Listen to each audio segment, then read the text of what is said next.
Will cancel culture keep Morgan Wallen from reaching 100 million streams on Spotify of his hit 7 Summers?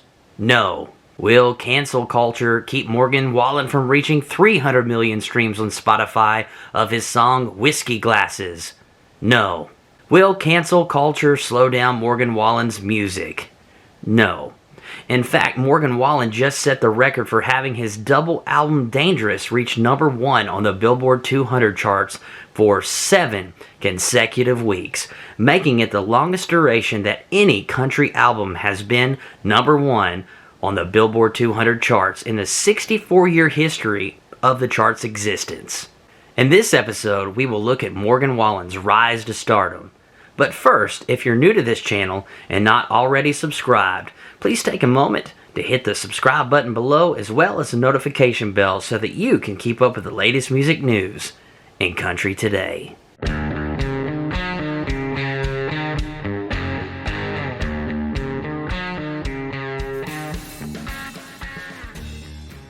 Morgan Cole Wallen was born on May 13th of 1993 in Sneedville, Tennessee, and grew up in the Knoxville, Tennessee area. Morgan's father was a preacher who enjoyed rock music, while his mother was a school teacher who listened to contemporary Christian music. From an early age, Morgan had a strong interest in music. When he was only 3 years old, he was singing in church and started to learn how to play violin by the time that he was 5.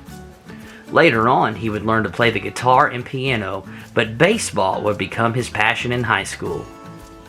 In high school, Wallen put his musical talents on hold to focus on sports.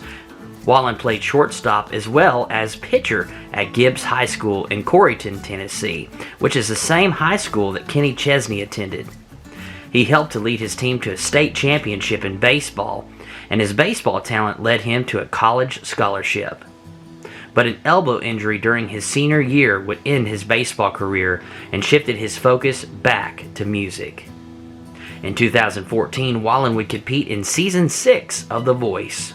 Usher selected Morgan Wallen to be part of his team but was later stolen in the show by Adam Levine. Wallen would ultimately be eliminated from the show and signed to an independent record label in Miami, Florida called Panacea Records. Shortly after, Morgan Wallen formed the band Morgan Wallen and Them Shadows. And in 2015, Morgan Wallen made the move to Nashville, Tennessee. Morgan Wallen admits that while he only lived 3 hours away from Nashville, he didn't really have an understanding of how the music business worked. But it wouldn't take long for Wallen to catch the attention of music executives in Music City. He would later be introduced to Kevin Neal, who is the agent for Jason Aldean as well as Florida Georgia Line.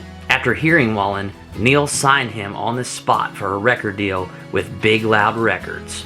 Morgan would end up working with producer Joey Moy and would embark on a radio tour after releasing his single The Way I Talk, as well as an EP of the same title. Wallen began co-writing with some of Music City's biggest songwriters, including Chris Tompkins, whose hits include Before He Cheats, which Carrie Underwood recorded, and Drunk on a Plane, which had tremendous success after it was recorded by Dierks Bentley. He would also begin to write songs with the legendary Nashville songwriter Chris Wiseman, who has written songs for countless country music artists, including the Tim McGraw smash hit Live Like You Were Dying. In 2017, Wallen would tour with Florida Georgia Line, who joined him in his hit Up Down. FGL's Tyler Hubbard and Brian Kelly would collaborate with Morgan to co-write the song You Make It Easy, which would end up being recorded by Jason Aldean. In 2018, the album If I Know Me would be released. The album included hits such as Up Down, Chasing You, and Whiskey Glasses. The success of the record kept Wallen busy with concerts, appearances, and radio interviews, but in March of 2020, touring came to an abrupt halt due to the COVID-19 pandemic. On May 23rd of 2020, Morgan Wallen would be asked to leave Kid Rock's bar on Broadway in Nashville after a verbal altercation with another patron in the restaurant. When he refused to continue to walk away from the restaurant after law enforcement gave him multiple opportunities to do so, he would be arrested for disorderly conduct, and those charges were later dropped in court. And then on October 3rd of 2020, a TikTok video was released that displayed Morgan kissing unmasked college students at the University of Alabama, which led to the cancellation of his appearance on Saturday Night Live due to breaking COVID-19 protocols. However, Morgan Wallen would appear on SNL on December 5th of 2020. During the pandemic, Morgan Wallen had written a lot of songs and had a lot of music to release to his fans due to the lack of touring. And he would release his second major album, which would be a double album called Dangerous, on January 8th of 2021. The album debuted at number 1 during its first week. In February, TMZ would release a video of Wallen hollering and having a good time with his friends. In the video, Wallen and his friends were honking car horns, and in the midst of the cursing, he used a racial slur which ultimately resulted in his record label suspending him and thousands of radio stations dropping him from their airplay rotation. Despite this, it has done little to set back his album sales, as Wallen has broken download records and Billboard charts records since. In fact, just this past week, it was announced that his nationwide supply of vinyl versions of the Dangerous album has officially sold out. The vinyl versions have already skyrocketed in price on eBay. The future is bright for Morgan Wallen and his music, and his songs are a refreshing reminder of country living and a reminder that the loyalty of country music fans is greater than any cancel culture.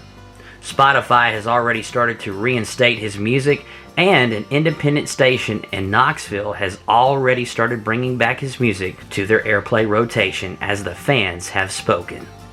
While it is currently uncertain as to when Morgan Wallen will return to social media and performing in live shows, one thing that is certain is his fans will continue to purchase his music and support Morgan Wallen.